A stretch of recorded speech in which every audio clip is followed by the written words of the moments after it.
তো আমের চাটনি দেখে এখন কিভাবে বানাই। উনুনটা বসিয়ে দিলাম।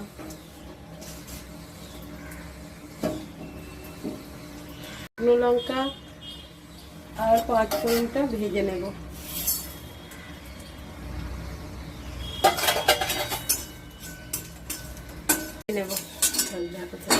দিয়ে দিলাম।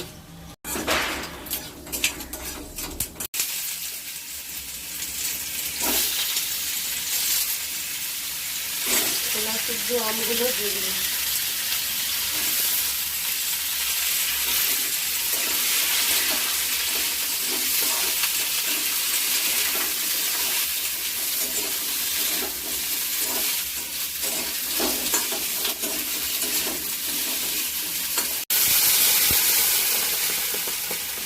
হলুদ দিয়ে দিলাম, লবণ দিয়ে দিলাম।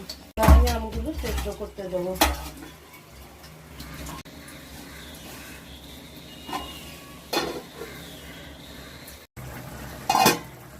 এখন আগুর দিয়ে দিলাম।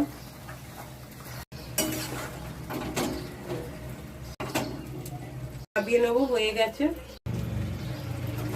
ভাজা মশলা দিয়েছি, দিয়ে এবার নামিয়ে নেবো একটু ঢেলে।